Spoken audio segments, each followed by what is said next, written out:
What if I told you that the only thing standing between you and the life you've always wanted isn't your circumstances, your background, so not even your natural talent? What if the secret to extraordinary success, unshakable confidence, and lasting happiness was sitting right between your ears, waiting to be unleashed? Right now, at this very moment, there are two versions of you. The first version lets fear make decisions, gives up when things get tough, and watches dreams slip away while making excuses. The second version? That version is unstoppable. That version turns obstacles into opportunities, transforms failure into fuel, and refuses to accept anything less than greatness. The difference between these two versions isn't luck, genetics, or some magical gift that only a few people possess. The difference is mental toughness, and in the next hour I'm going to show you exactly how to build it step by step, using proven principles that have transformed millions of lives. This isn't theory. This isn't motivation that fades by tomorrow morning. This is a complete blueprint for rewiring your mind, breaking free from limitations you didn't even know you had, and becoming the person you were always meant to be. We're going to dive deep into 10 powerful principles that will change everything about how you think, act, and ultimately what you achieve. Before we begin this transformation together, I need to ask you for something small but incredibly powerful. If this content adds value to your life today, hit that like button right now. Here's why this matters. YouTube's algorithm shows this video to more people when it sees engagement, which means your simple click helps someone else who desperately needs this message find it. You could be the reason someone discovers the breakthrough they've been searching for.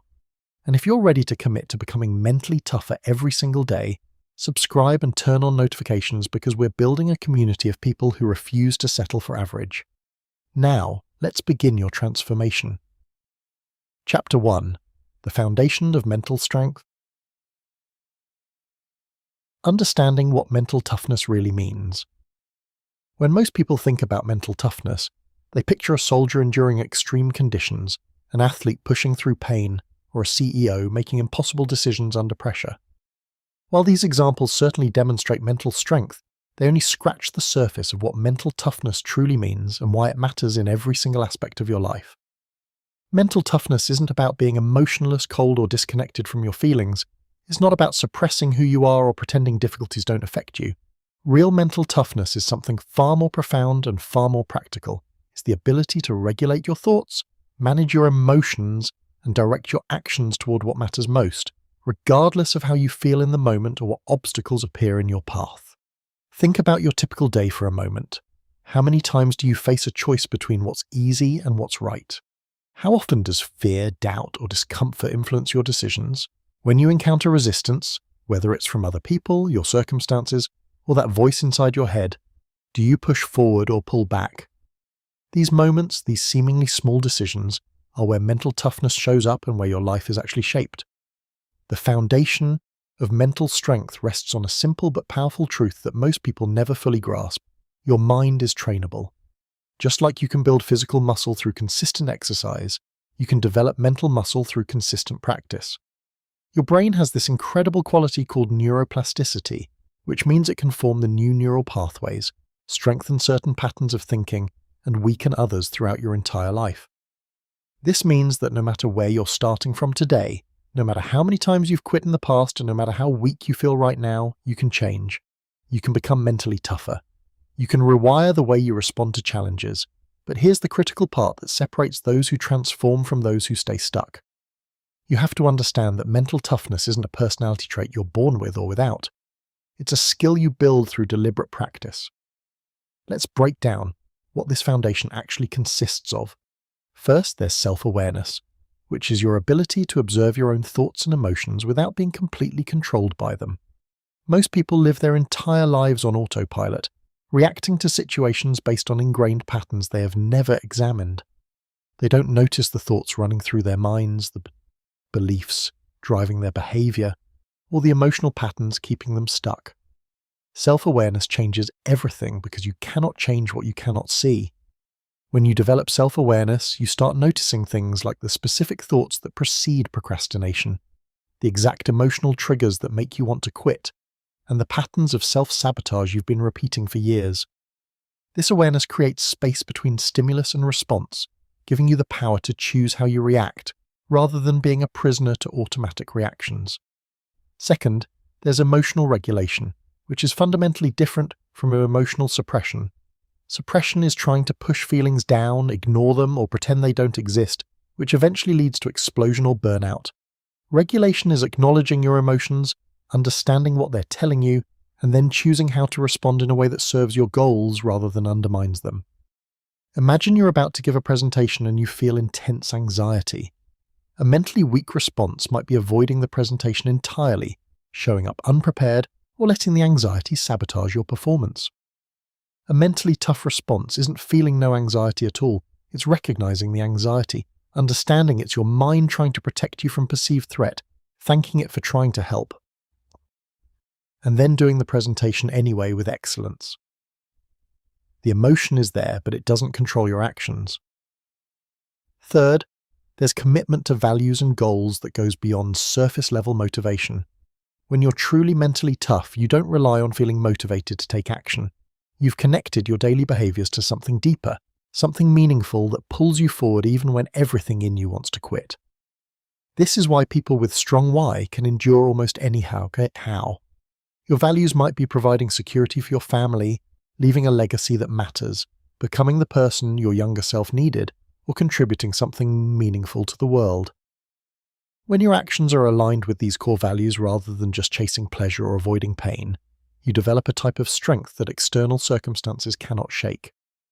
Fourth, there's resilience, which is your capacity to absorb setbacks, learn from failure, and keep moving forward without losing your sense of purpose or self-worth. Resilient people don't experience less failure or fewer problems than others. They've simply developed the mental frameworks that allow them to process adversity differently. Where most people interpret setbacks as evidence of personal inadequacy and reasons to quit, resilient people see setbacks as temporary, specific to the situation rather than a reflection of their identity and containing valuable information for improvement. This isn't just positive thinking, it's a fundamentally different operating system for processing reality. Finally, there's discipline, which is doing what needs to be done when it needs to be done, whether you feel like it or not. Discipline is the bridge between goals and accomplishment. It's what separates dreamers from achievers, and it's perhaps the most crucial element of mental toughness because everything else depends on it. Discipline means going to the gym when you're tired, having the difficult conversation you've been avoiding, choosing the healthy meal when you're craving junk food, and working on your goals when everyone else is relaxing. It's not glamorous, it's not always fun, but it's absolutely essential. Here's what you need to understand. These 5 elements of mental toughness work together as a system. Self-awareness shows you what needs to change. Emotional regulation gives you control over your internal state. Values provide direction and meaning. Resilience keeps you in the game when things get hard. And discipline ensures you actually do the work day after day. Most people fail to develop mental toughness, not because they don't want it, but because they approach it wrong. They try to change everything overnight. They rely on willpower alone, which is a finite resource. They beat themselves up for every mistake, which actually weakens mental strength rather than building it.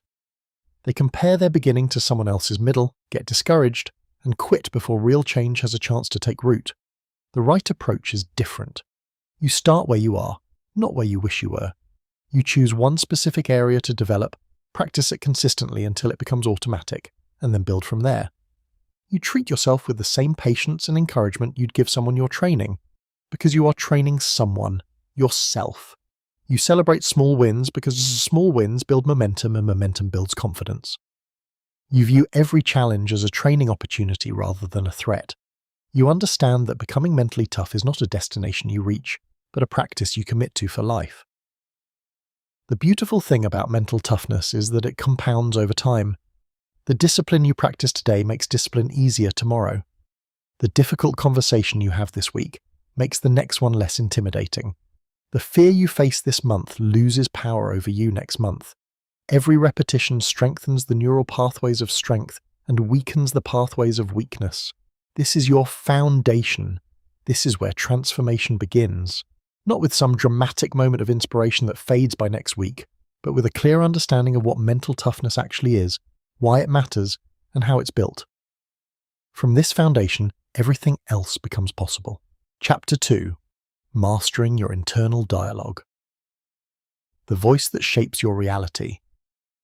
There is a conversation happening inside your mind right now, and it never stops.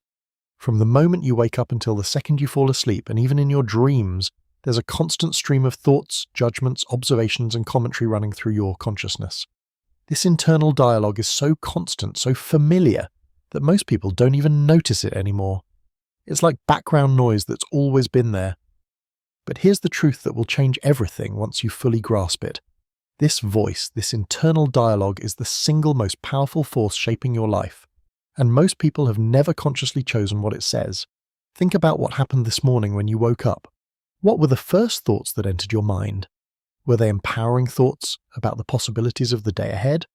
Or were they complaints about having to get up, worries about everything you have to do, or negative judgments about yourself? For most people, the internal dialogue defaults to negativity, criticism, doubt, and fear. This isn't because there's something wrong with you. It's actually an evolutionary feature of the human brain that's become a bug in modern life. Your brain evolved in an environment where negativity bias kept you alive. The ancestor who worried about potential threats, who remembered every dangerous situation, who assumed the worst in uncertain circumstances, was more likely to survive and pass on their genes than the optimistic ancestor who wandered into danger. So your brain is literally wired to scan for problems, anticipate threats, and replay negative experiences. This was incredibly useful when threats were physical and immediate, like predators or rival tribes. But in today's world, where most threats are psychological and social, this negativity bias becomes a massive liability. Your internal dialogue reflects this bias unless you consciously intervene and retrain it. Left to its own devices, your mind will tell you that you're not good enough, that things will probably go wrong, that people are judging you, that you should play it safe, and that your dreams are unrealistic. Or it will replay your mistakes on an endless loop while barely acknowledging your successes. It will magnify small problems into catastrophes while minimizing your capabilities and resources. And because this voice sounds like you, because it uses your inner voice, you tend to believe it without question. But here's the revolutionary insight that changes everything. Just because a thought appears in your mind doesn't mean it's true, useful, or worth listening to. You are not your thoughts. You are the awareness behind your thoughts, the consciousness that observes them. And once you realize this, once you create even a small amount of separation between yourself and your internal dialogue, you gain the power to change it. Let me give you a concrete example of how this works. Imagine you're about to attempt something challenging, maybe starting a business, asking someone on a date, or giving a presentation. Your internal dialogue might immediately jump in with thoughts like, "You're going to fail, everyone will laugh at you, you're not qualified for this," or "Remember what happened last time you tried something like this." These thoughts feel true in the moment. They feel like accurate assessments of reality, but they're not. They're predictions, interpretations, and often just replays of old programming from your past. A mentally tough person doesn't have different thoughts. They have the same doubts, fears, and negative predictions that everyone else has. The difference is in their relationship to those thoughts. Instead of accepting them as truth, they recognize them as mental events, as electrical signals in the brain that can be observed, questioned, and redirected. They might notice the thought, "You're going to fail," and respond internally with, "That's an interesting prediction my brain is making. I notice I'm having that thought. Now what do I want to do regardless of what my brain is predicting?" This shift seems subtle, but it's actually massive. It's the difference between being controlled by your thoughts and being able to work with your thoughts.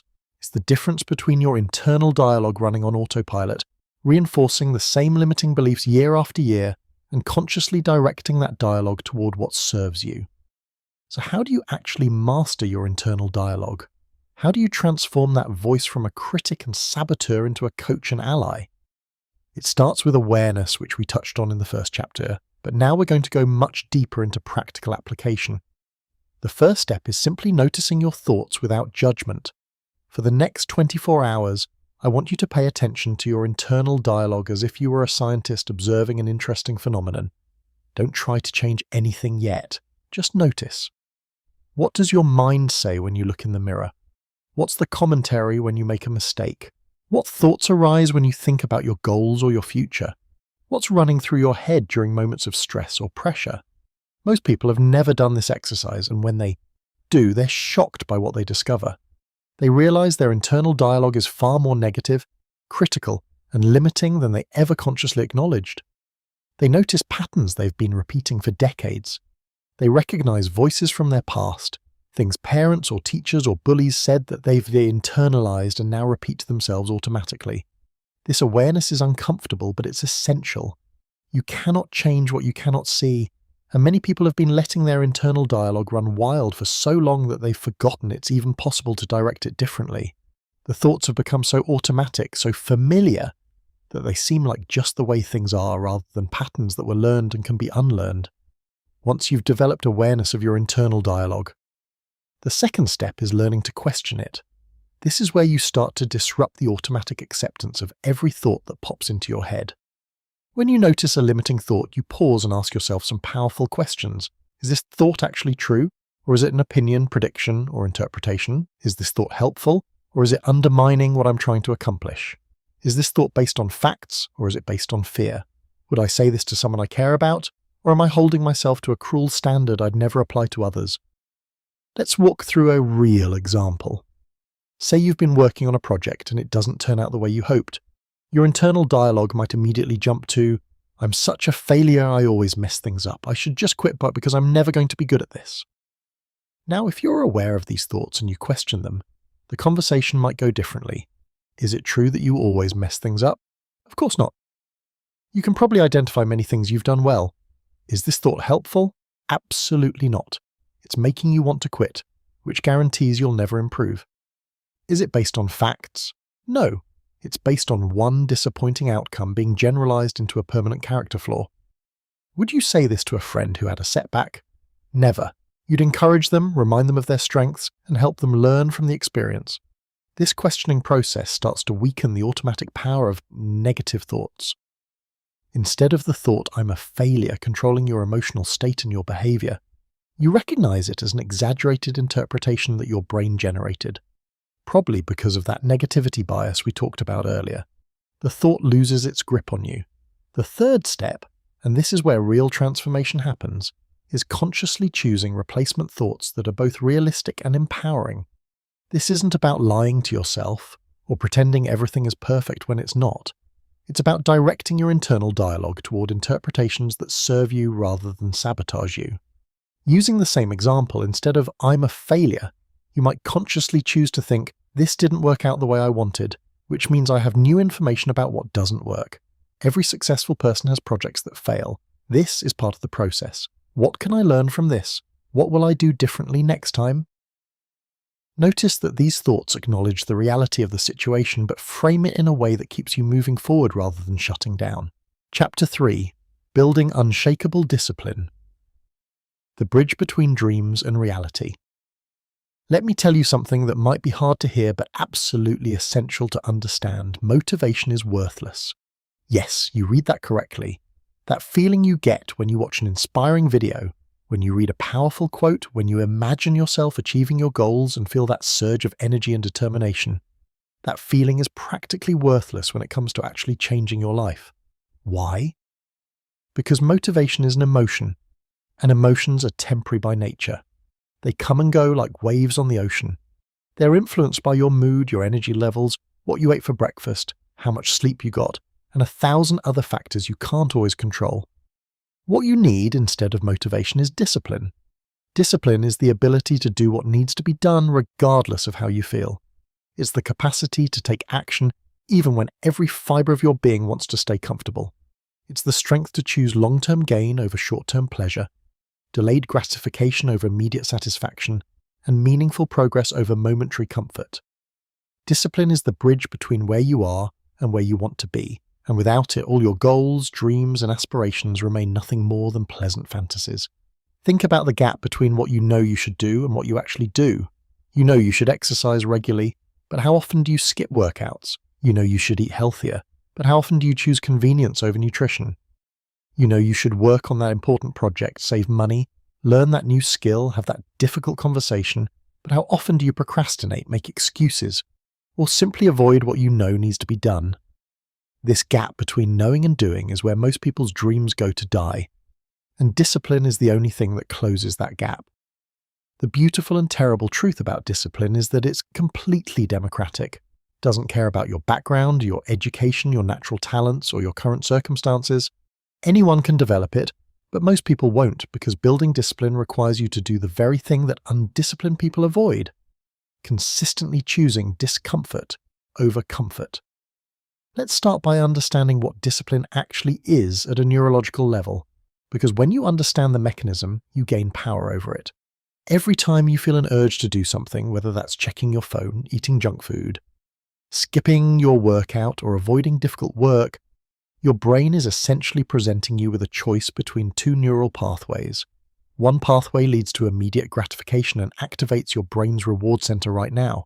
The other pathway leads to delayed gratification, which means your reward center won't activate until much later, if at all.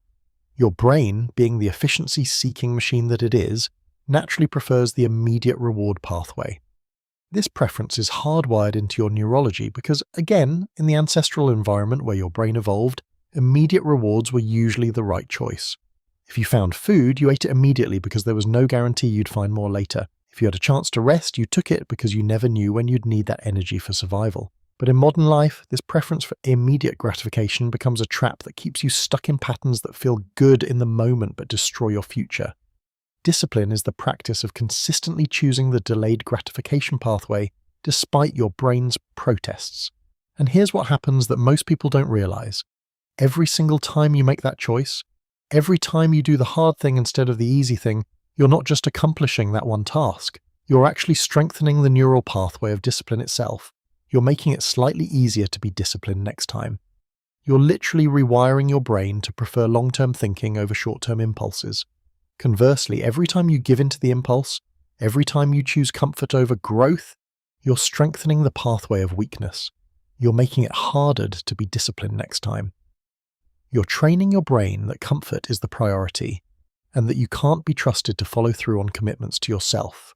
This is why discipline compounds over time. The disciplined get more disciplined, while the undisciplined get more undisciplined, and the gap between them widens every single day. So how do you actually build discipline? How do you transform from someone who constantly gives into impulses into someone who consistently does what needs to be done? It starts with understanding that discipline is like a muscle. You don't build physical muscle by occasionally lifting heavy weights when you feel motivated.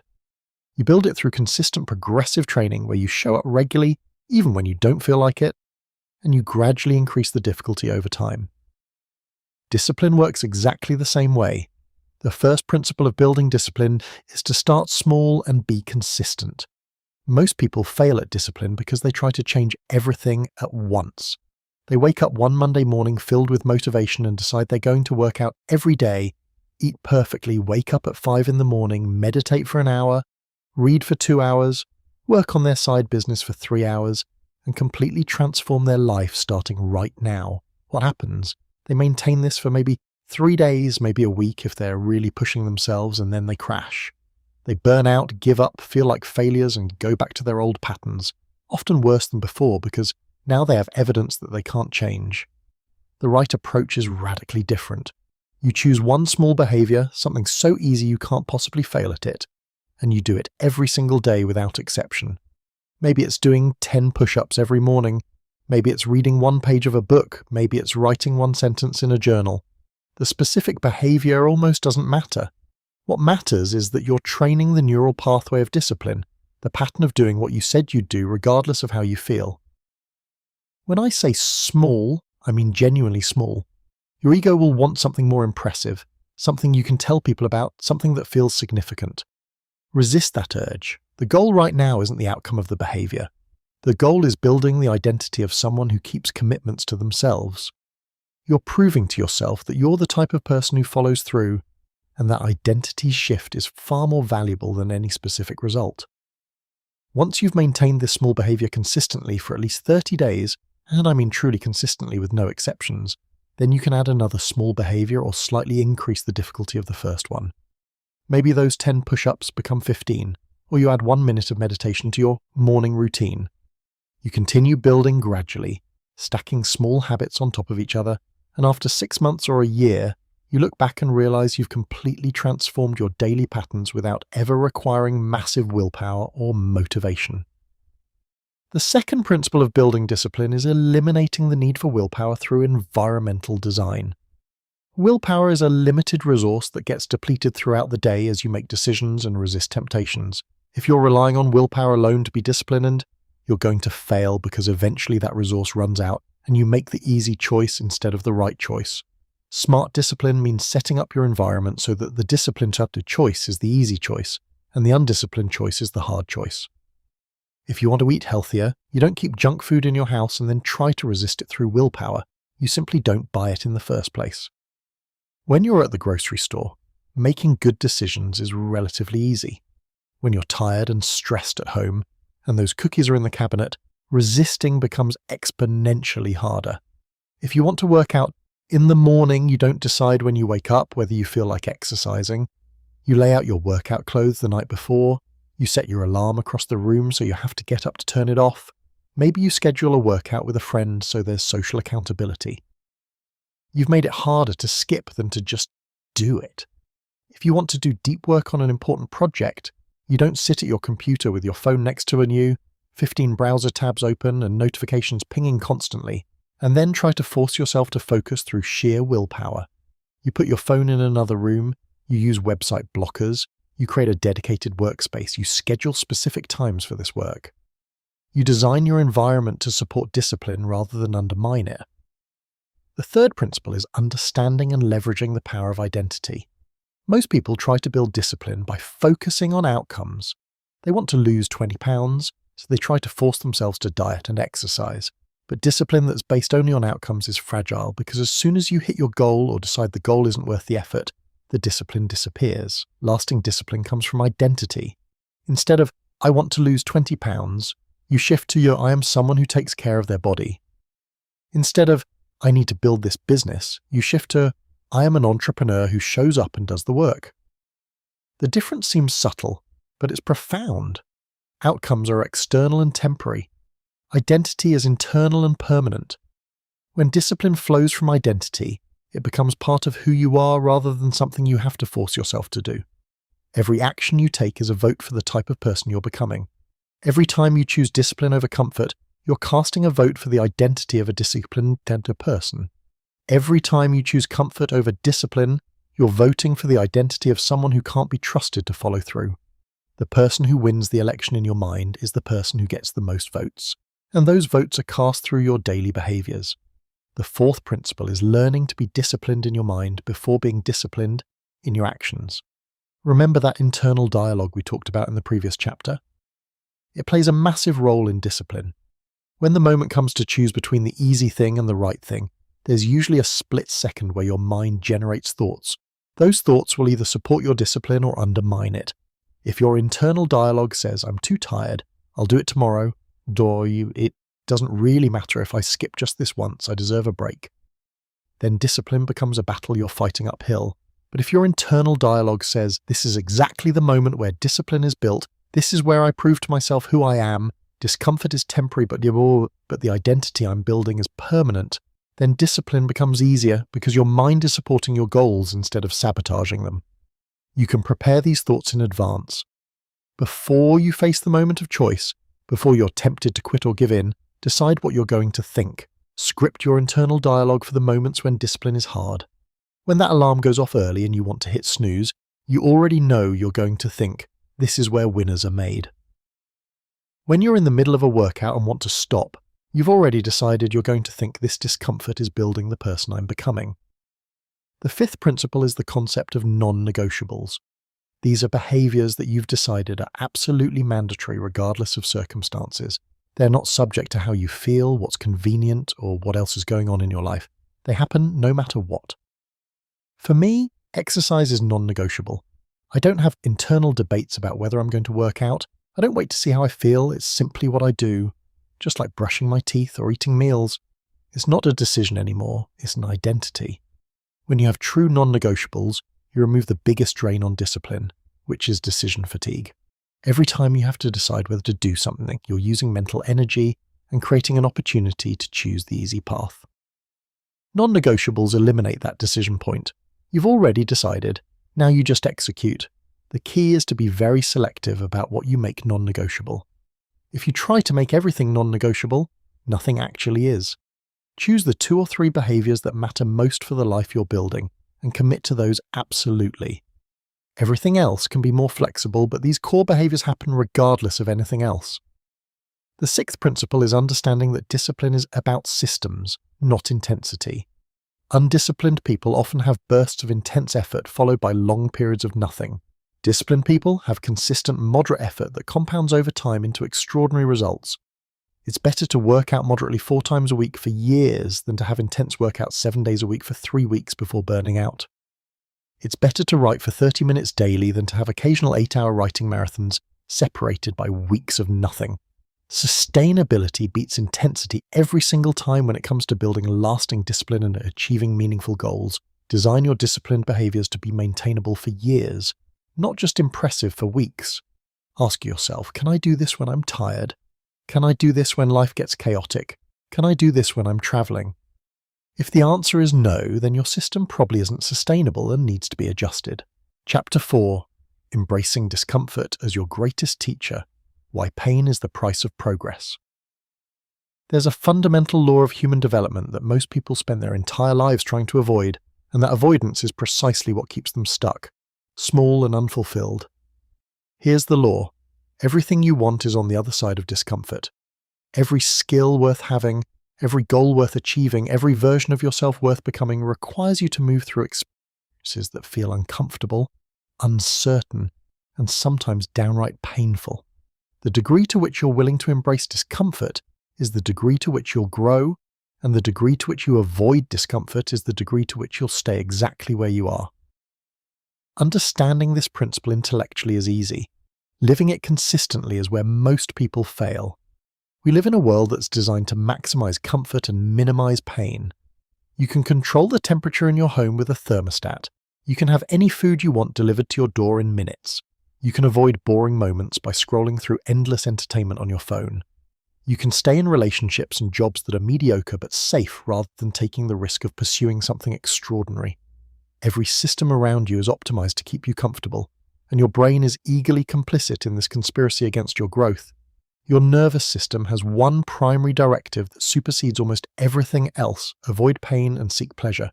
This made perfect sense for most of human history, when pain usually meant physical injury or death, and pleasure usually meant survival resources like food, safety, and reproduction.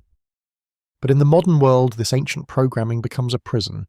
The things that feel uncomfortable, like having difficult conversations, facing your fears, doing hard work, or changing ingrained patterns, are usually exactly what you need to do to create the life you want. Meanwhile, the things that feel comfortable, like staying in your routine, avoiding conflict, procrastinating on important work, or numbing yourself with distractions, are often what keep you trapped in mediocrity. Mentally tough people have learned something crucial that separates them from everyone else. They've learned to reframe their entire relationship with discomfort.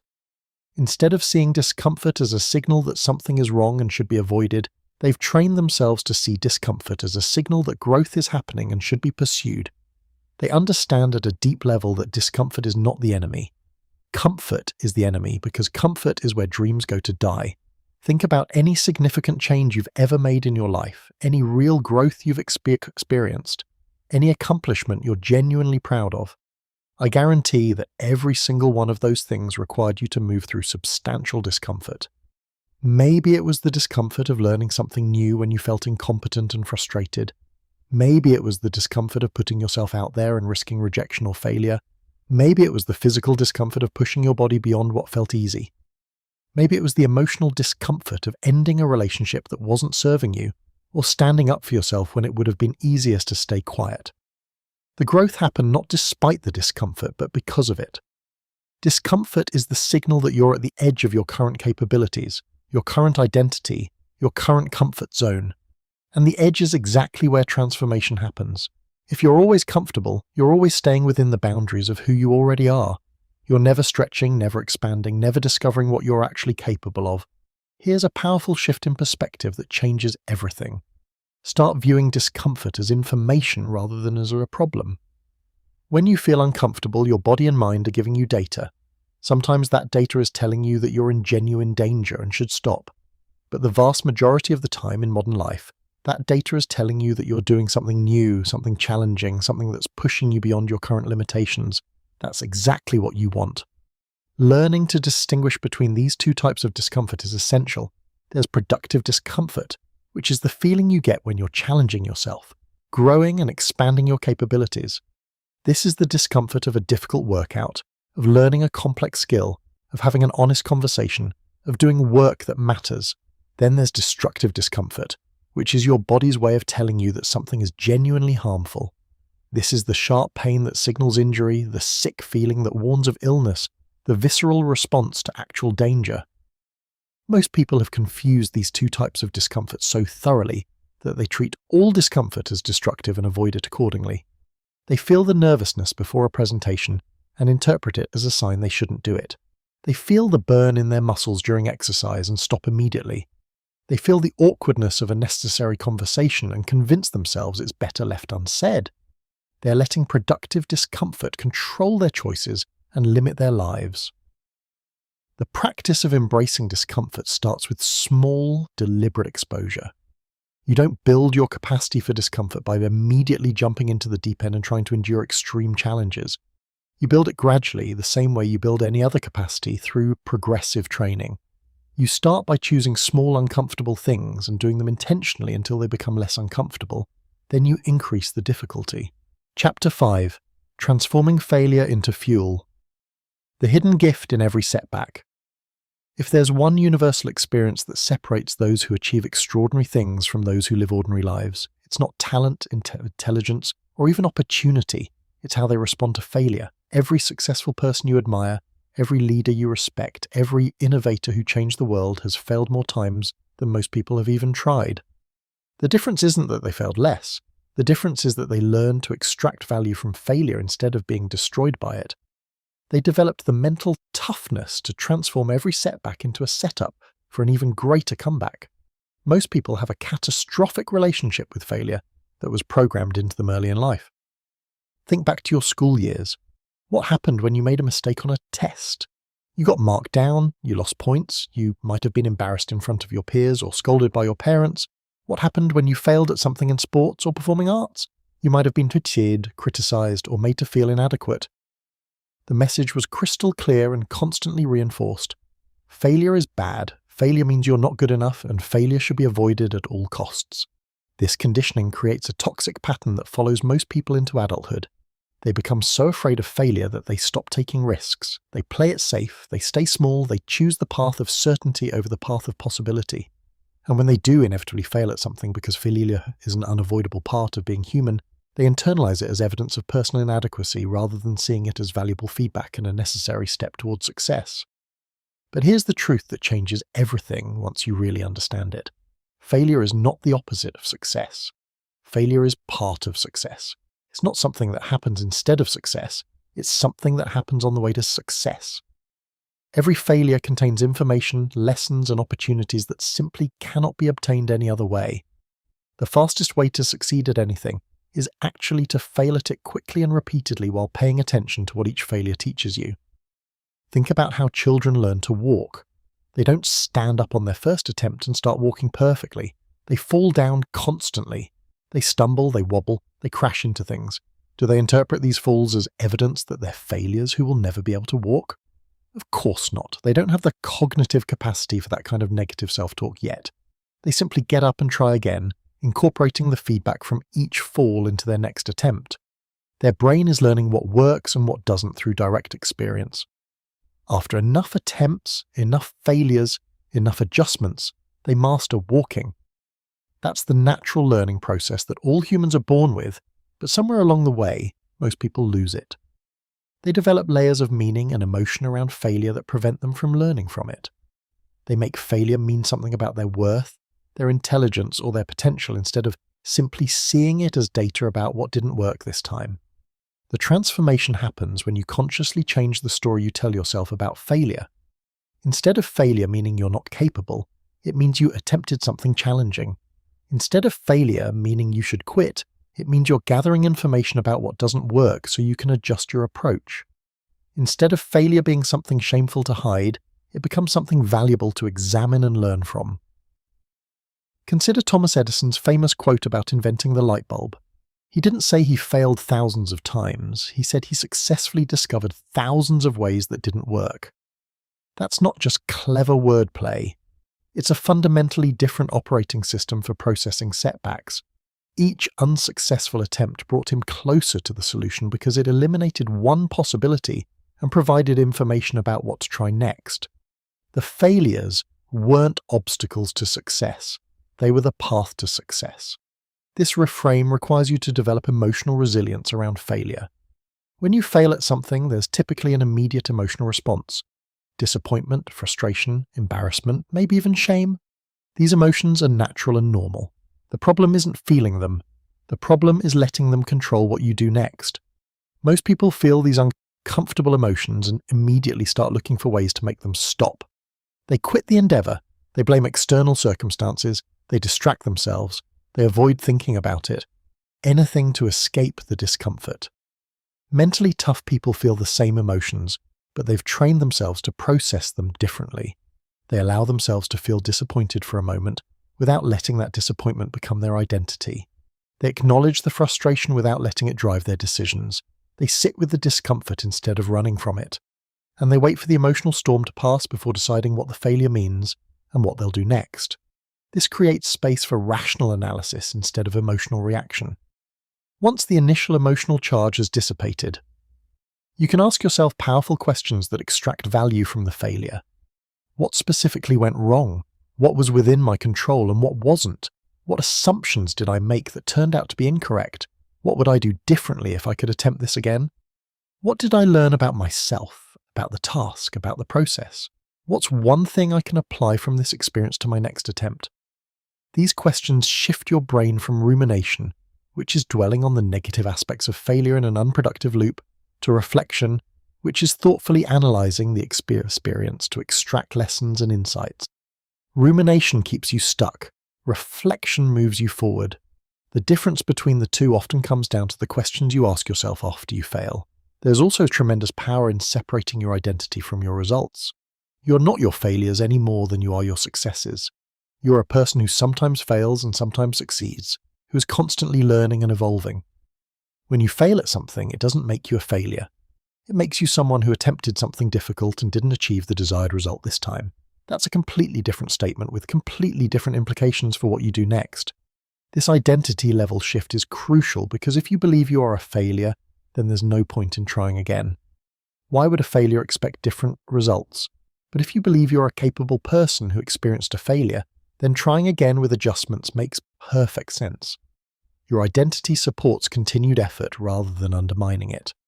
Another critical aspect of transforming failure into fuel is developing what psychologists call a growth mindset versus a fixed mindset. A fixed mindset sees abilities as static. You're either good at something or you're not, smart or not, talented or not. In this framework, failure is devastating because it reveals your limitations, your lack of natural ability. A growth mindset sees abilities as developable through effort and learning. You might not be good at something yet, but you can improve through practice and persistence. In this framework, failure is just feedback showing you where to focus your development efforts. The beautiful thing about mindsets is that they're not fixed traits. You can choose to adopt a growth mindset even if you've operated from a fixed mindset your whole life. It starts with adding one simple word to your vocabulary. Yet. You're not good at this yet. You haven't figured it out yet. You haven't succeeded yet. That tiny word transforms statements of permanent limitation into acknowledgements of temporary challenges. Building mental toughness around failure also means increasing your failure tolerance by deliberately putting yourself in situations where failure is possible and even likely. Most people do the opposite. They carefully curate their lives to minimize failure risk, which means they also minimize growth opportunities. They only attempt things they're confident they can succeed at, which means they never stretch beyond their current capabilities. What if instead you actively sought out challenges where success is uncertain? What if you set goals that scare you a little because you're not sure you can achieve them? What if you viewed a year with no significant failures as evidence that you played two steps small rather than evidence that you did everything right? This approach feels counterintuitive and uncomfortable, but it's exactly how you expand your capabilities and discover what you're truly capable of. Finally, one of the most powerful practices for transforming your relationship with failure is maintaining a failure log. At the end of each week, write down something you failed at or attempted unsuccessfully. Then write what you learned from it and how you'll apply that lesson going forward. This practice normalizes failure as a regular part of growth rather than a catastrophic event. It trains your brain to automatically look for lessons instead of dwelling on disappointment. And over time, you build a personal database of wisdom gained through experience that becomes invaluable. Failure is not your enemy. Fear of failure is your enemy. Failure itself is a teacher, a guide, and often the most direct path to the success you're seeking.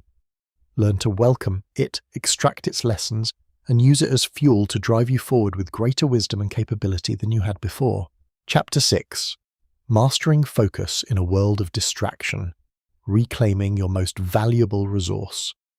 Your attention is the most valuable resource you possess, and it's under constant attack.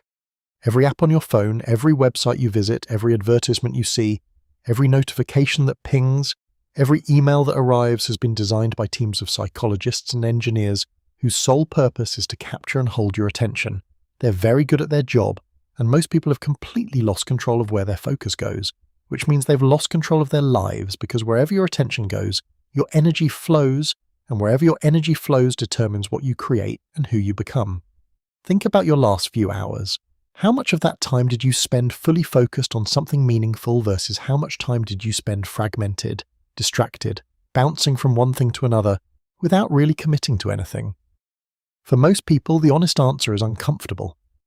They spent those hours in a fog of semi-attention, sort of working while also checking their phone, sort of having a conversation while also thinking about something else, sort of watching something while also scrolling through social media. This constant state of divided attention has become so normal that most people don't even realize how much it's costing them. The cost is enormous. When your attention is fractured, everything takes longer and produces lower quality results. Your brain cannot multitask in the way you think it can. What you're actually doing when you think you're multitasking is rapidly switching between tasks.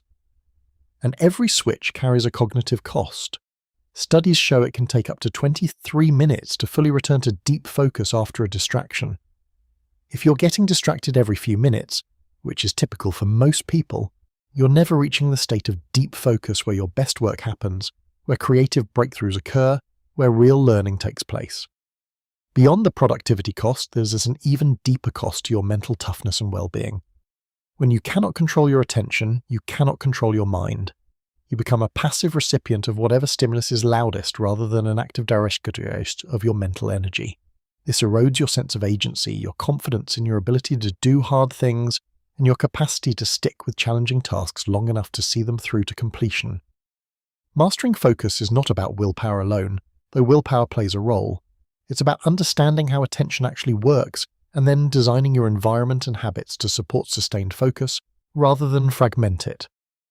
Your brain has two attention systems that operate very differently.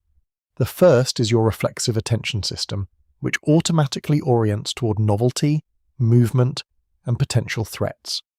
This is the system that makes you look up when someone enters the room, that makes you notice flashing lights or sudden sounds, that makes you compulsively check your phone when it buzzes. This system is fast, automatic, and very difficult to resist through willpower alone, because it evolved to keep you alive by detecting changes in your environment. The second system is your directed attention system, which allows you to voluntarily focus on something even when it's not the most stimulating thing available. This is the system you use when you read a challenging book, work on a complex problem, or have a deep conversation. This system requires effort to engage and maintain, which is why it feels harder than just following your reflexive attention wherever it wants to go. The modern world has created an environment that constantly triggers your reflexive attention system while demanding more and more from your directed attention system. Your phone alone contains dozens of apps that are engineered to hijack your reflexive attention through notifications, red badges, infinite scrolling, variable rewards, and other psychological triggers. Meanwhile, the work that actually matters in your life, the goals that are important to you, the relationships that need nurturing, all require sustained directed attention to be successful. The first step in mastering focus is recognizing this imbalance and taking back control through intentional environmental design. You cannot rely on willpower to resist your phone if it's sitting on your desk within arm's reach while you're trying to do focused work. The notifications will trigger your reflexive attention, you'll look, and suddenly 15 minutes have disappeared into checking messages and scrolling feeds. Instead, you put your phone in another room, you turn it off completely, or at minimum, you put it in airplane mode and out of sight. This principle extends to every distraction source. If you're trying to write and you know you'll be tempted to check email, you use an app that blocks your email client during designated focus time. If you're trying to have meaningful time with your family and you know your mind will wander to work, you create a physical and mental boundary, perhaps a ritual that signals the transition from work mode to family mode. You're not trying to develop superhuman willpower. You're removing the need for willpower by eliminating the temptation. The second step is building your capacity for sustained attention through deliberate practice, treating it like the mental muscle it is. Just like physical muscles grow stronger through progressive resistance training, your attention muscle grows stronger through progressive focus training. You start with shorter periods of sustained focus on a single task, perhaps just 10 or 15 minutes of complete concentration with no interruptions.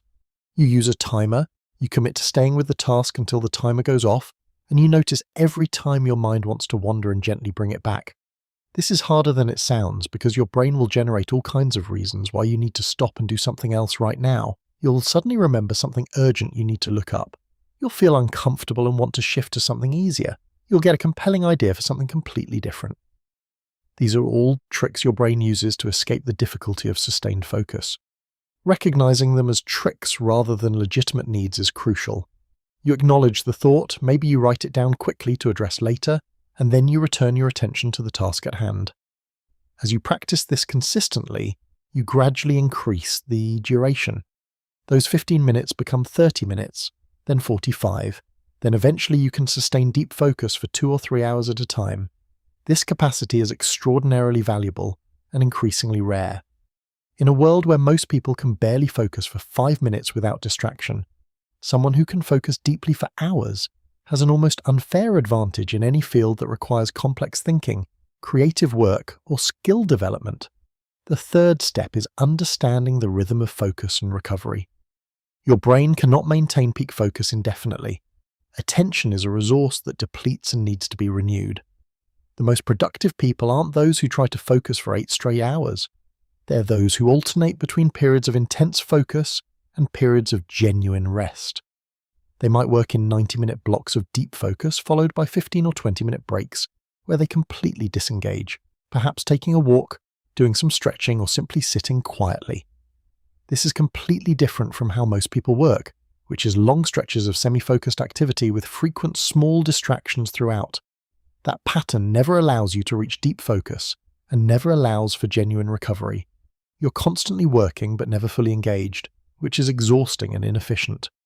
True rest, the kind that actually renews your attention capacity, requires you to stop stimulating your brain with information and just let it wander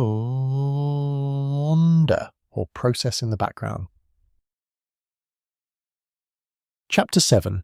Building Resilience Through Adversity. Why Your Struggles Are Your Greatest Strength Training. There's a counterintuitive truth about mental toughness that most people never discover because they spend their entire lives trying to avoid the very experiences that would teach them this lesson. The truth is this: resilience cannot be built in comfort. You cannot become mentally strong by having an easy life, by avoiding challenges, or by being protected from difficulty. Resilience, real resilience, the kind that allows you to withstand enormous pressure and bounce back from devastating setbacks, is forged exclusively in the fires of adversity. Your struggles are not obstacles blocking your path to mental toughness. Your struggles are the path itself. When you look at people who demonstrate extraordinary resilience, who seem unshakable in the face of challenges that would crush most people, it's tempting to assume they were born different, that they possess some special gene or personality trait that you lack. But research into resilience tells a very different story. Resilient people aren't resilient because they've avoided hardship. They're resilient because they've faced hardship, survived it, learned from it, and emerged stronger on the other side. Every challenge they've overcome has added another layer of confidence, another proof point that they can handle difficulty, another expansion of their capacity to endure. This is how resilience actually works at a psychological and neurological level. When you face a difficult situation and successfully navigate through it, several important things happen in your brain and your belief system. First, you create what psychologists call mastery experiences, which are basically memories of times when you faced something hard and came through it. These experiences become reference points that your brain can access when facing future challenges. Instead of encountering difficulty and thinking you can't handle it, your brain recalls times when you did handle similar or even worse situations, and that memory provides confidence and reduces anxiety. Second, each time you move through adversity, you're quite literally rewiring your stress response system.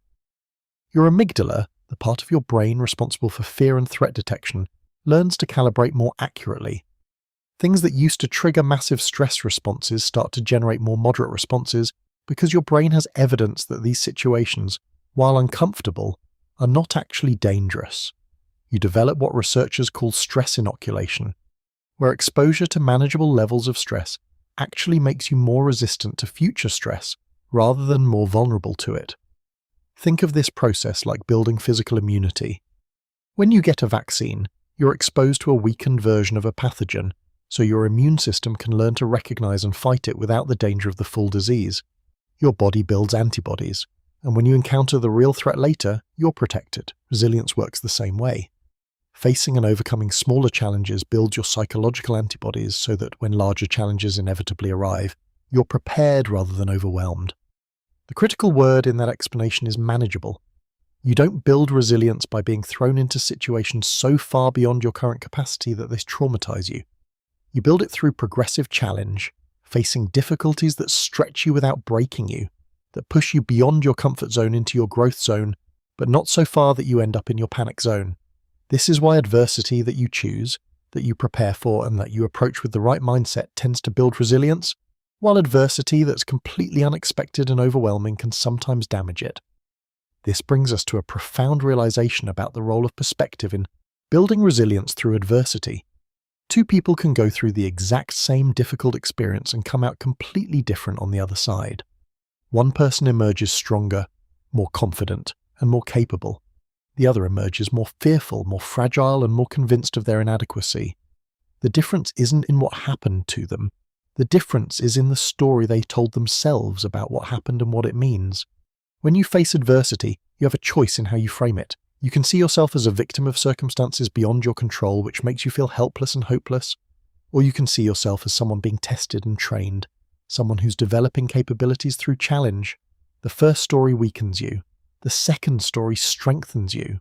And here's the remarkable thing. You get to choose which story you tell yourself about every difficult thing you experience. This doesn't mean adopting some fake positive attitude where you pretend bad things are actually good or that pain doesn't hurt. That's denial, not resilience. Resilience means acknowledging the reality of the difficulty you're facing, while simultaneously believing in your capacity to handle it and grow from it. It means saying, yes, this is really hard right now, and I'm struggling, and I don't know exactly how I'm going to get through this, but I will get through this, and I will learn something valuable in the process. One of the most powerful frameworks for building resilience through adversity comes from understanding the difference between what you can control and what you can't. When facing any difficult situation, you have 3 circles of concern. The outer circle contains everything related to the situation, including many things completely outside your control. The middle circle contains things you can influence but not completely control. The inner circle contains things you have direct control over, primarily your own thoughts, attitudes, and actions. Most people waste enormous energy worrying about and trying to change things in the outer circle. They ruminate about what other people think, about events that already happened, about possibilities that might occur. This is not only ineffective but actively harmful because it creates a sense of helplessness. You're focusing on things you cannot change, which reinforces the belief that you're powerless. Resilient people do the opposite.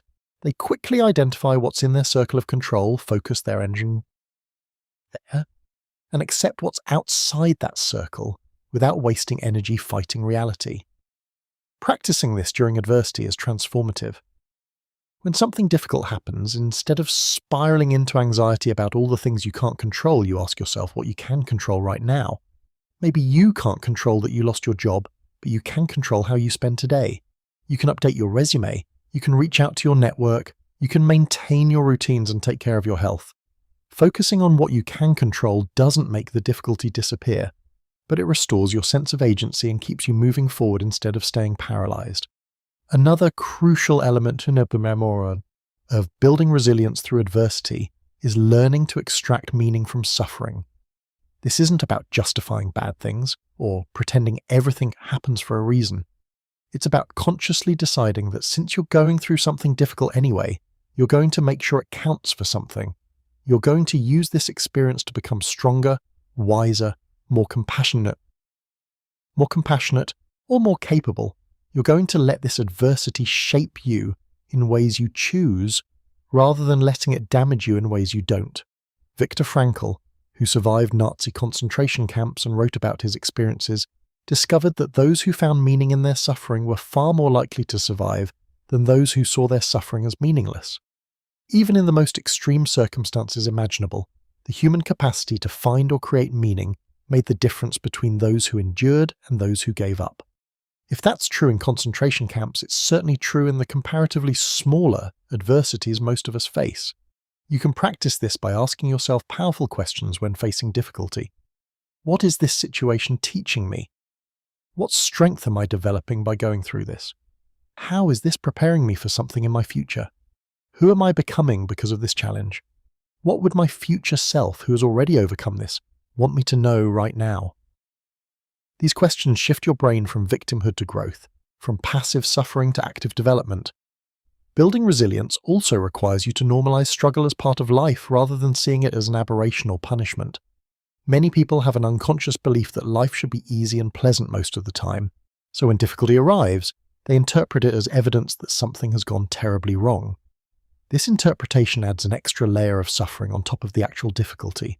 You're not just dealing with the challenge itself, you're also dealing with the story that you shouldn't have to deal with challenges. The truth is that difficulty, struggle, and adversity are not exceptions to a normally pleasant life. They are integral parts of every human life. Everyone faces challenges, everyone experiences loss, everyone encounters obstacles and setbacks. This isn't because the universe is cruel or because you're being punished. It's simply because life includes difficulty along with joy, and denying this reality only makes you less prepared to handle it when it inevitably appears.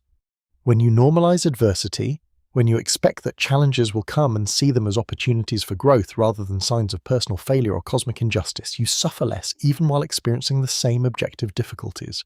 You're not adding the suffering of resistance and resentment on top of the suffering of the actual situation. You're meeting difficulty with acceptance of its presence and determination to use it well. The final piece of building resilience through adversity is understanding that resilience isn't about never falling down. It's about how quickly you get back up and what you do with the experience of having fallen. Some of the most resilient people you'll ever meet have been completely knocked down by life, have spent time in despair, have felt utterly defeated. The difference is they didn't stay down. They processed the experience, they learned what they could, they adjusted their approach, and they got back up to try again. This is the ultimate test and demonstration of mental toughness. Facing genuine adversity, being affected by it because you're human and difficulty is difficult, and then choosing to continue anyway.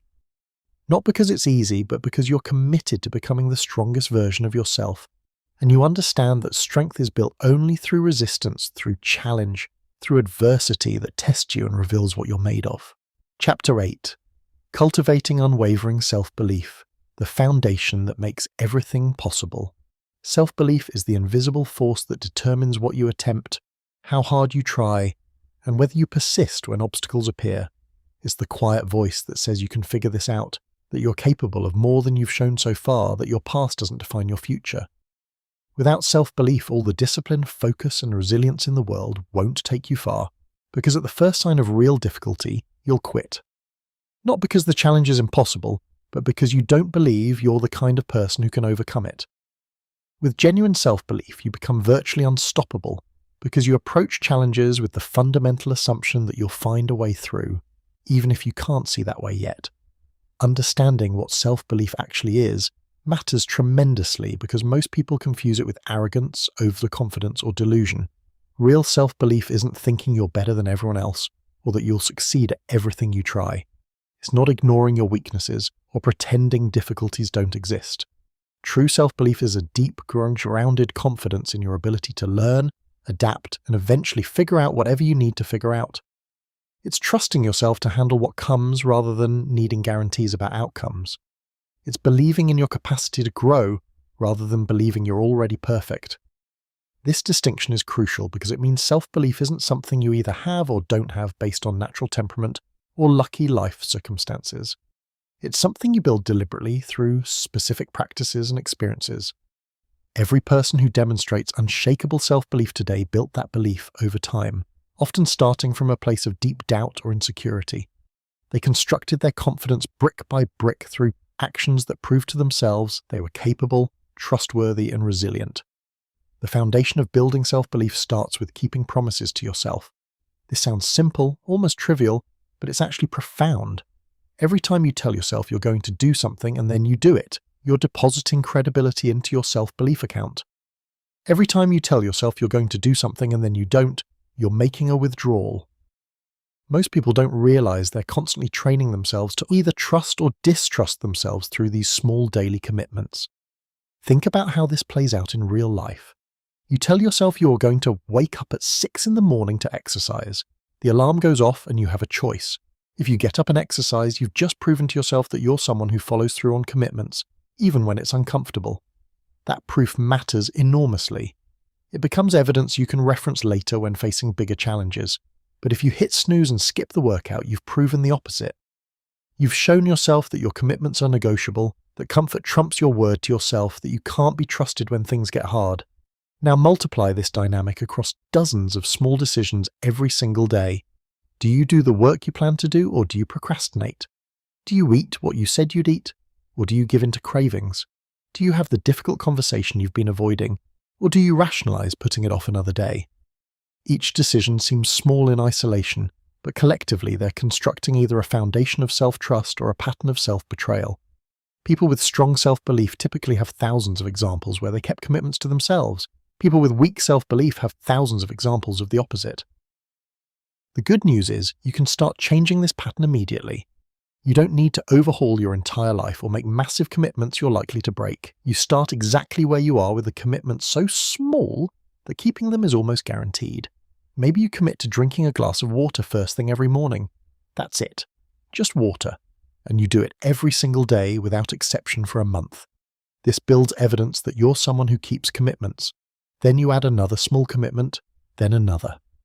Over time, you're accumulating proof of your reliability to yourself, and that proof becomes the foundation of genuine self-belief. Another essential element of building self-belief is celebrating your wins, especially the small ones that most people ignore or dismiss. Your brain learns through reinforcement. When something you do leads to a positive outcome and you acknowledge that outcome, you're strengthening the neural pathways associated with that behavior and building confidence in your capabilities. But most people do the opposite. They accomplish something and immediately move on without pausing to recognize what they did. Or worse, they diminish their accomplishments by attributing them to luck, timing, or other people's help rather than acknowledging their own contribution. This pattern of dismissing your successes while fixating on your failures creates a distorted self-image where you genuinely believe you're less capable than you actually are. Your brain has abundant evidence of your inadequacy because you replay every mistake endlessly, but minimal evidence of your competence because you never pause to register your achievements. Correcting this imbalance requires conscious effort to notice and celebrate wins. When you accomplish something, even something small, you stop for a moment and acknowledge it. You tell yourself explicitly that you did something well. You let yourself feel good about it instead of immediately jumping to the next challenge or finding reasons why it doesn't count. Self-belief also grows through what psychologists call vicarious experience, which means watching others who are similar to you succeed at things you want to accomplish. When you see someone with a similar background, similar resources, or similar starting point achieve something difficult, it expands your sense of what's possible for you. Their success becomes evidence that you could potentially succeed too, because if they can do it, and they are not fundamentally different from you, then the limitation isn't in the task being impossible, but in learning the right approach and putting in the necessary effort. This is why mentors, role models, and communities of people pursuing similar goals are so valuable. They don't just provide practical knowledge and support, They provide living proof that what you're attempting is achievable, which strengthens your belief in your own eventual success. However, this cuts both ways. If you surround yourself with people who constantly talk about how hard everything is, who emphasize obstacles over opportunities, who have tried and failed and concluded it's impossible, their beliefs will seep into your consciousness and undermine your self-belief. Choose your influences wisely because they shape what you believe is possible. Developing self-belief also requires you to reframe your relationship with your inner critic. Everyone has that voice inside their head that points out flaws, predicts failure, and questions capabilities. For most people, this voice is harsh, constant, and convincing. They believe everything it says because it sounds like them and uses their inner voice. But that critical voice isn't objective truth. It's often an internalized collection of voices from your past. Things parents or teachers or peers said that you've now adopted as your own perspective. Building self-belief means learning to talk back to that critic, not with anger, but with evidence. When the voice says you can't do something, you pause and ask whether that's actually true or just a fear-based prediction. You remind yourself of times you've done difficult things before. You acknowledge that while this might be hard doesn't mean impossible. You consciously develop a counter-voice, an inner coach, who encourages, supports, and believes in you even when things are challenging. Chapter 9. Developing Emotional Mastery. Taking control of your inner world. Patterns are the most misunderstood aspect of mental toughness, and this misunderstanding costs people dearly. Most individuals operate under a fundamentally flawed assumption about emotions that shapes how they respond to feelings, how they make decisions, and ultimately how much control they have over their lives. The flawed assumption is this: emotions are things that happen to you, involuntary responses to external circumstances that you have no choice but to experience and be controlled by. This belief turns emotions into your master rather than your servant, and it guarantees that you'll be tossed around by your feelings like a boat without a rudder in a storm. The truth is radically different and radically empowering once you understand it. Emotions are not things that happen to you. They are things that happen within you, generated by your nervous system in response to your interpretation of events. This distinction might seem subtle, but it changes everything because it means you have far more influence over your emotional experience than you ever realized. You cannot always control what happens to you, but you have tremendous power over how you interpret what happens, and that interpretation is what actually generates your emotional response. Let me walk you through how this process actually works so you can see where your power lies. Something occurs in your environment. Let's say your boss criticizes your work in front of colleagues. That's the external event, the objective fact of what happened. But the event itself doesn't create your emotional response. What creates the emotional response is the story you tell yourself about what that event means. Your brain, in a fraction of a second, interprets the event, assigns meaning to it, and generates emotions based on that meaning. One person might interpret the criticism as evidence that they're incompetent, that they're going to get fired, that everyone thinks they're a failure. That interpretation triggers feelings of shame, anxiety, and despair. Another person might interpret the exact same criticism as helpful feedback, as their boss being invested enough in their development to point out areas for improvement as an opportunity to learn and grow. That interpretation generates feelings of determination, curiosity, and maybe some temporary discomfort but not devastating shame. Same event, completely different emotional experiences, and the difference is entirely in the interpretation. This is where emotional mastery begins, with recognizing that you are not your emotions and that you have agency in the process of how emotions are generated. Most people identify completely with their emotions. They don't say, "I'm noticing feelings of anxiety." They say, "I am anxious," as if the anxiety is their identity rather than a temporary state. This identification makes it nearly impossible to work with emotions skillfully because you can't observe or manage something that you believe you are. Creating separation between yourself and your emotions, understanding that you are the consciousness experiencing emotions rather than the emotions themselves, is the first critical step toward emotional mastery. Once you've created this separation, you can start to observe your emotions with curiosity rather than being overwhelmed by them. When you notice a strong emotion arising, instead of immediately reacting to it or trying to suppress it, you pause and become curious about it. What exactly am I feeling right now? Where do I notice this feeling in my body? What thoughts are accompanying this emotion? What interpretation or belief might be generating this feeling? This process of inquiry creates space between the stimulus and your response, and in that space lies your power to choose how you respond, rather than reacting automatically. Understanding emotions at a physiological level also provides tremendous leverage for emotional mastery. Emotions are not just mental experiences, they are full-body experiences involving your nervous system, your hormones, your heart rate, your breathing, your muscle tension, and numerous other physical processes. When you experience fear, for example, your amygdala triggers your sympathetic nervous system, which releases adrenaline and cortisol, which increases your heart rate and breathing, which tenses your muscles in preparation for fight or flight. All of this happens automatically and very quickly. But here's what most people don't realize. This process is not a one-way street where your brain creates emotions and your body just passively experiences them.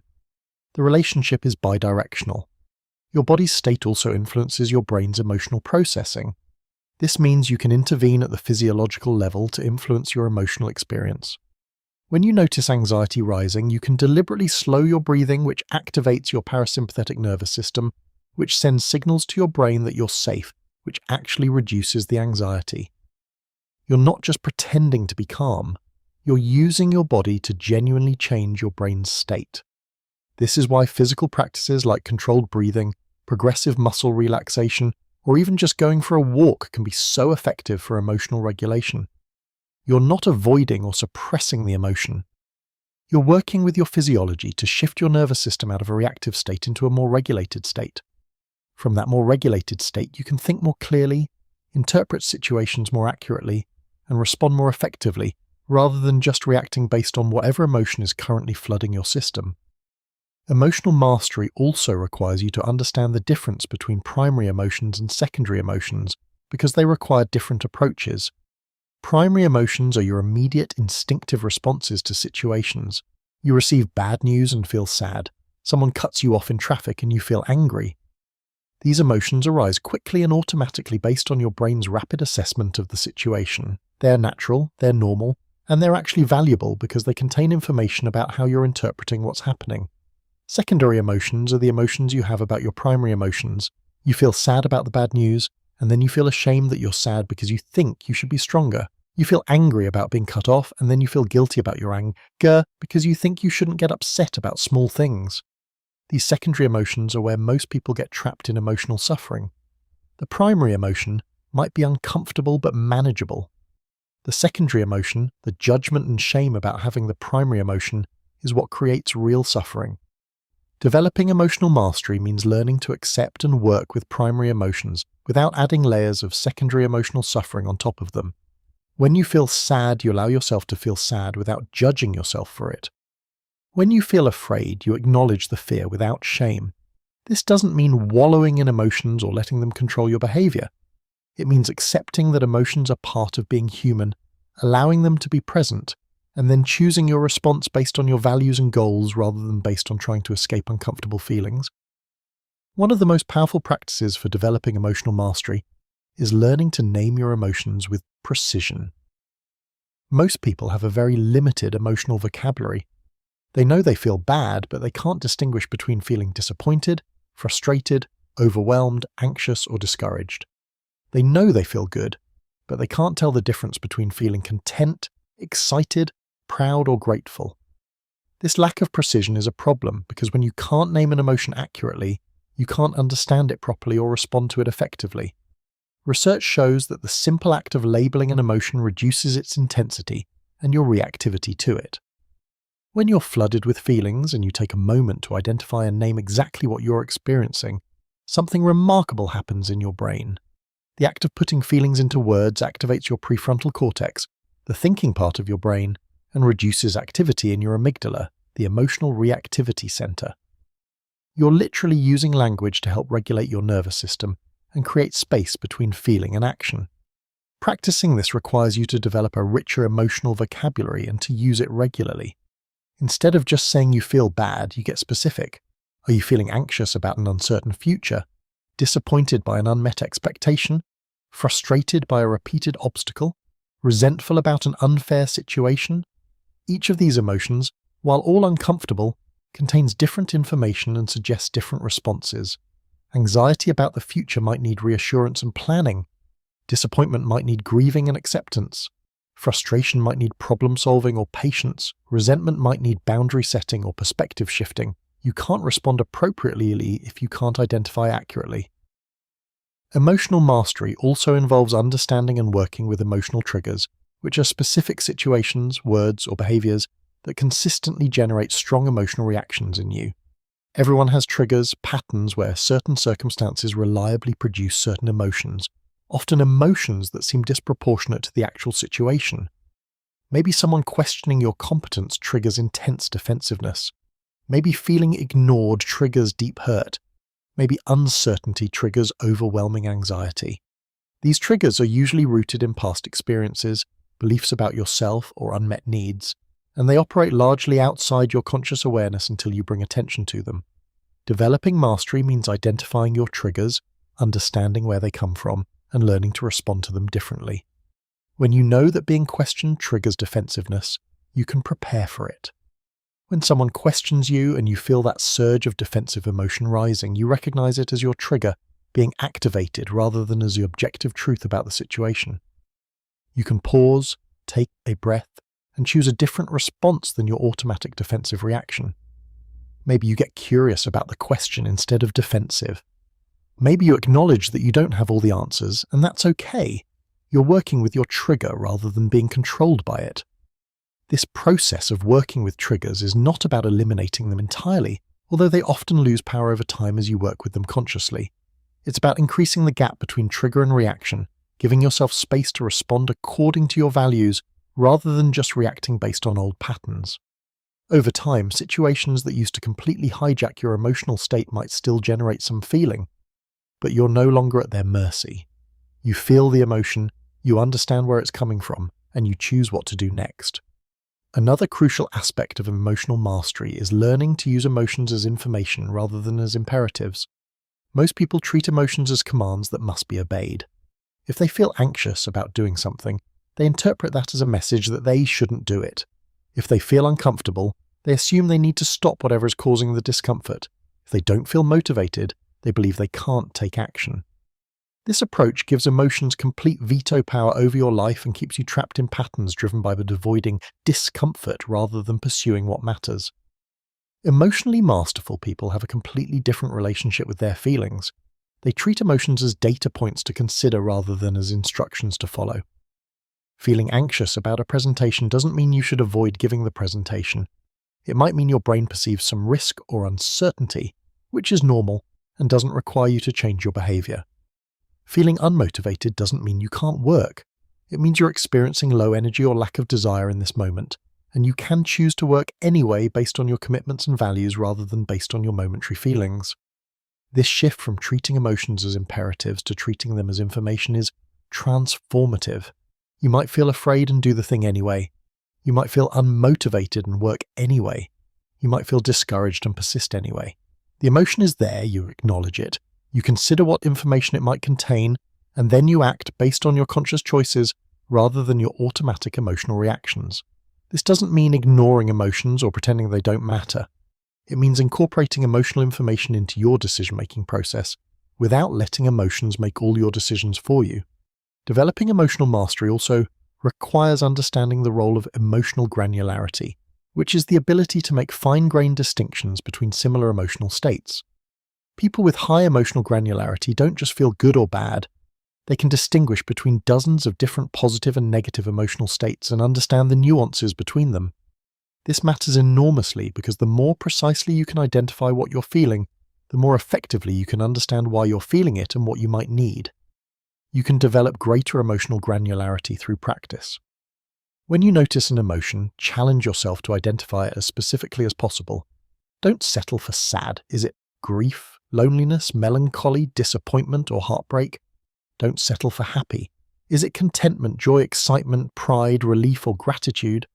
The more you practice making these distinctions, the more your brain develops the capacity to recognize and process emotions with greater sophistication, and this sophistication translates directly into greater emotional mastery. Finally, mastering your emotions requires you to develop what psychologists call distress tolerance, which is your capacity to experience uncomfortable emotions without having to immediately escape, avoid, or eliminate them. Most people have very low distress tolerance. The moment they feel uncomfortable, they reach for something to make the feeling stop. Food, alcohol, social media, shopping, work, anything to avoid sitting with the discomfort.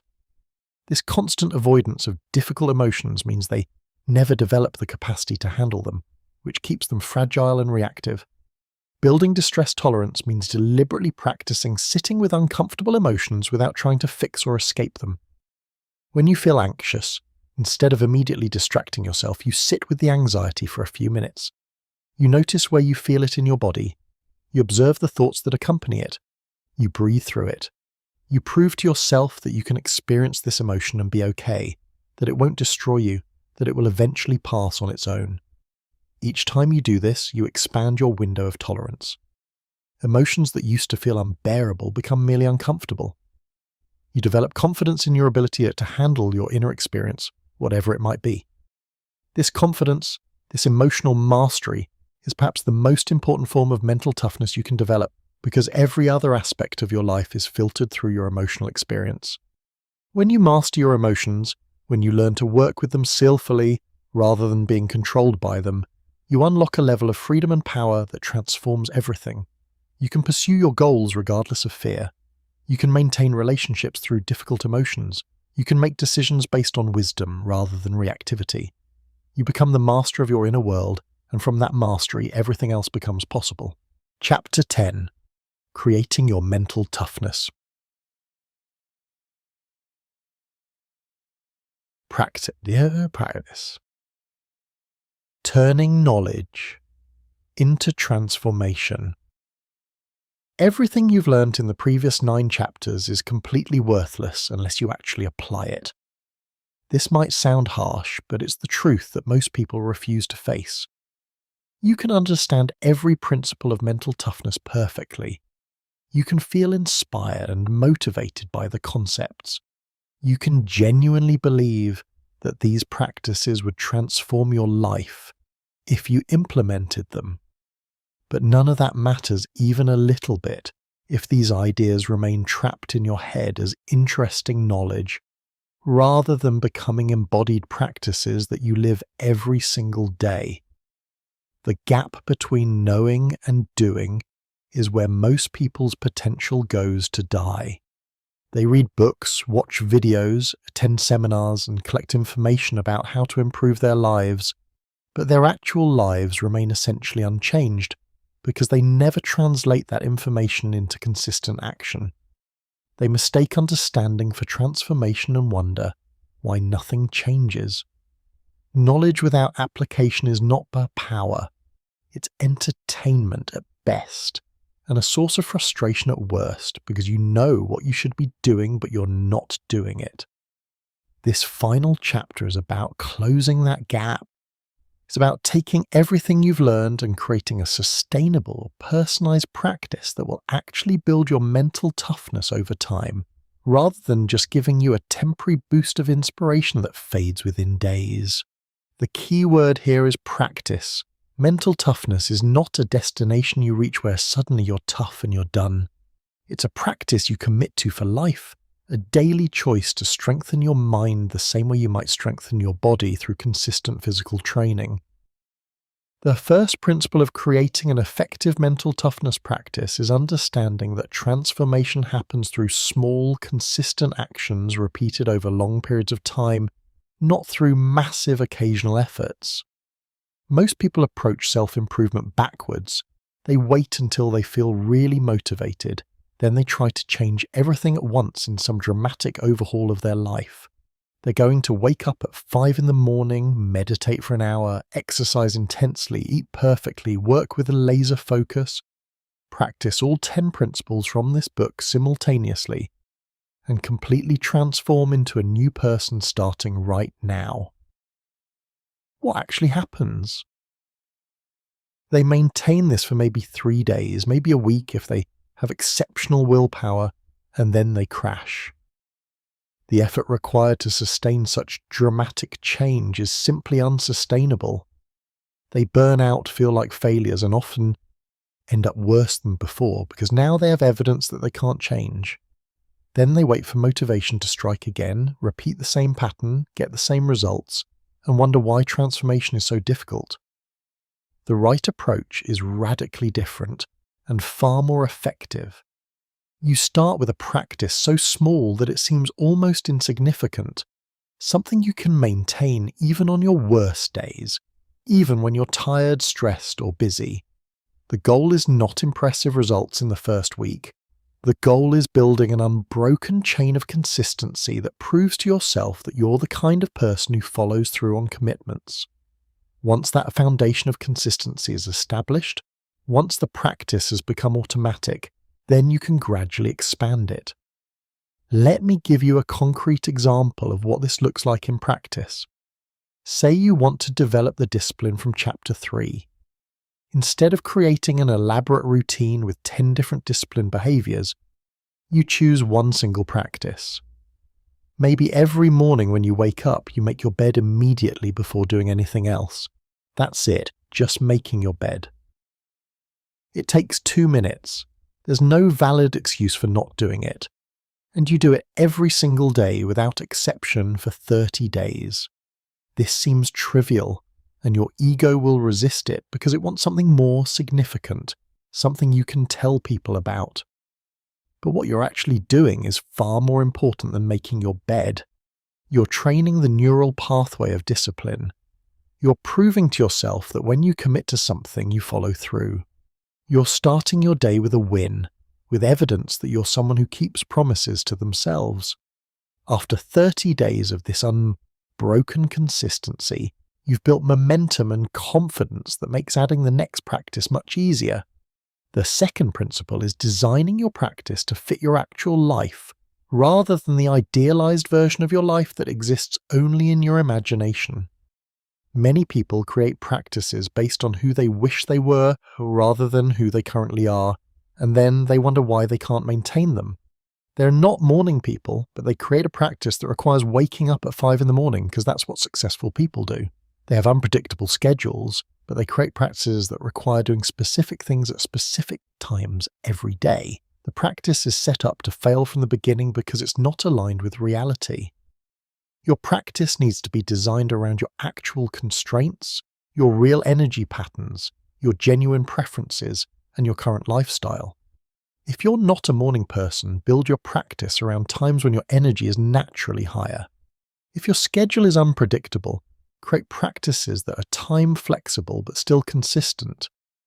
If you have young children who demand your attention, build practices that can be done in small pockets of time rather than requiring long, uninterrupted periods. The goal is sustainability, and sustainability requires working with your reality rather than fighting against it. The third principle is the concept of keystone habits, which are practices that create cascading positive effects throughout your life beyond their direct impact. Not all habits are created equal. Some practices, when you implement them consistently, naturally support and enable other positive changes without requiring additional effort or willpower. These are the practices you want to prioritize in building your mental toughness routine because they give you the highest return on your investment of time and energy. Exercise is a classic example of a keystone habit. When you exercise consistently, numerous other aspects of your life tend to improve automatically. You sleep better, which gives you more energy and better emotional regulation. You eat better because you don't want to undermine your exercise efforts. You manage stress more effectively because exercise is a powerful stress reliever. You build discipline and confidence through meeting your exercise commitments.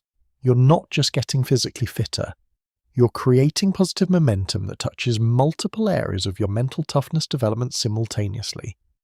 Other common keystone habits include meditation or mindfulness practice, which improves focus, emotional regulation, and self-awareness. Journaling, which enhances self-reflection, emotional processing, and clarity about your goals and values. Quality sleep, which affects literally every aspect of your mental and physical functioning. Identifying 1 or 2 keystone habits that resonate with you and building your practice around them is far more effective than trying to implement 10 different practices that don't reinforce each other. The fourth principle is the importance of tracking your practice in a simple, visible way. What gets measured gets managed, and what gets tracked tends to improve. When you track your practice, you're creating accountabilities to yourself, you're making progress visible, and you're building motivation through seeing your consistency accumulate over time. The tracking doesn't need to be elaborate or time-consuming. It can be as simple as marking an X on a calendar for each day you complete your practice or maintaining a simple checklist. The power of tracking comes from the visual representation of your consistency. When you see a chain of 30 consecutive days where you've completed your practice, breaking that chain feels costly. You don't want to lose the momentum you've built. This is sometimes called the chain method. And it's remarkably effective for maintaining consistency. The rule is simple: don't break the chain. Every day you complete your practice, you add another link. Your only job is to make sure the chain doesn't break. However, tracking also reveals the truth about your actual behavior versus your intended behavior, and this can be uncomfortable. You might think you're being consistent, but when you track it, you discover you're only actually doing your practice 3 or 4 days a week instead of 7. This gap between perception and reality is valuable information. It shows you where you need to adjust either at your practice to make it more realistic or your execution to be more consistent. Without tracking, this gap remains hidden, and you can deceive yourself about your level of commitment. The fifth principle is building in regular reflection and adjustment periods where you evaluate what's working, what's not working, and what needs to change. Your mental toughness practice should not be static. It should evolve as you evolve, as your life circumstances change, as certain practices become automatic and no longer require conscious effort. Every week, take 15 or 20 minutes to review your practice. Did you maintain consistency? If not, what got in the way? Which practices feel sustainable and valuable? Which practices feel forced or ineffective? What do you need to adjust for the coming week? This regular reflection prevents you from mindlessly continuing practices that aren't serving you, while also preventing you from abandoning practices too quickly before they've had a chance to take root. Many valuable practices feel awkward or ineffective at first because you're still learning how to do them and your brain hasn't yet adapted to the new pattern. If you quit every practice that feels difficult in the first week, you'll never develop anything. But if you never evaluate and adjust, you might waste months on practices that genuinely aren't right for you. The weekly reflection provides the balance between persistence and adaptation. The sixth principle is understanding the role of environment in supporting or undermining your practice. Your environment includes your physical space, the people you spend time with, the information you consume, and the systems and structures in your daily life. An environment that supports your mental toughness practice makes the right choices easier and the wrong choices harder. An environment that undermines your practice makes the right choices harder and the wrong choices easier.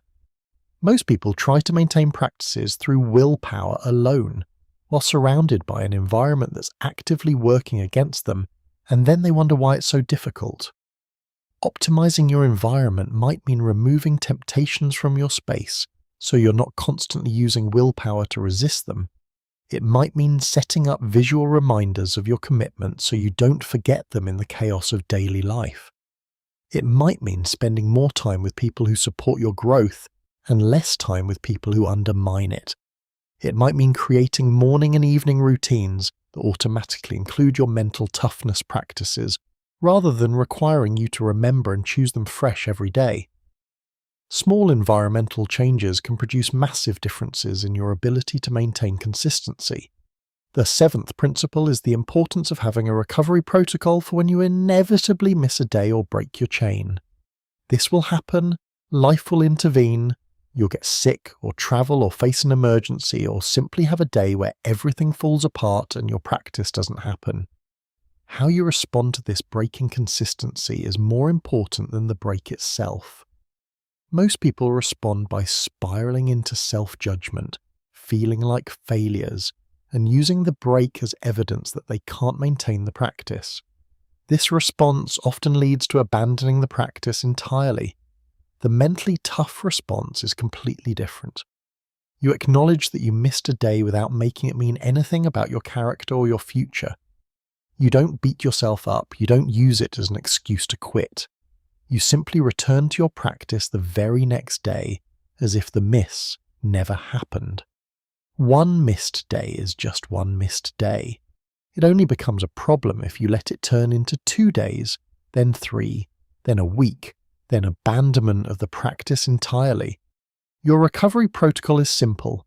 Notice the miss, accept it without judgment, and immediately resume your practice at the next available opportunity. The 8th principle is recognizing and celebrating progress, both the obvious progress and the subtle progress that's easy to miss. When you're building mental toughness, some changes are dramatic and visible. You accomplish something you couldn't accomplish before. You handle a difficult situation with grace that would have overwhelmed you previously. You maintain consistency for longer than you ever have before. These wins should be acknowledged and celebrated because they provide motivation and reinforce your identity as someone who's growing and changing. But there's also subtle progress that's equally valuable but easier to overlook. Maybe you still struggled with a challenge, but you noticed yourself struggling rather than being completely unconscious of your patterns. Maybe you still gave into an impulse, but there was a moment of pause before you did rather than completely automatic reaction. Maybe you still had negative self-talk, but you caught it and adjusted it rather than letting it run unchecked all day. These small shifts are signs that your practice is working even though the ultimate result hasn't changed yet. Noticing and appreciating this subtle progress keeps you encouraged during the long middle period between starting a practice and seeing dramatic results. The 9th principle is understanding that your mental toughness practice will have seasons and cycles, and that's completely normal and okay. There will be periods where your practice feels energizing, where you're motivated and consistent, where you can see clear progress and everything feels aligned.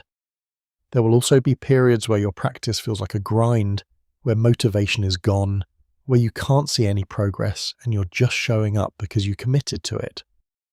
Both of these seasons are valuable and necessary parts of the journey. The energized seasons are when you build momentum and expand your practice. The grinding seasons are when you build true mental toughness because you're proving to yourself that you can maintain your commitments even when it's difficult, even when the rewards aren't obvious, even when your feelings are not supporting you. Most people quit during the grinding seasons because they think something is wrong. Nothing is wrong. This is exactly where mental toughness is forged. If it was always easy and energizing, it wouldn't be building toughness. The difficulty is the point. The 10th and final principle is making your practice non-negotiable while also holding it with flexibility.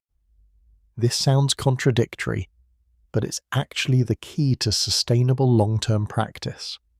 Non-negotiable means you've decided that certain core elements of your practice happen regardless of circumstances, just like brushing your teeth or eating meals. They're not subject to whether you feel like it or whether it's convenient. They simply happen because that's who you are and what you do.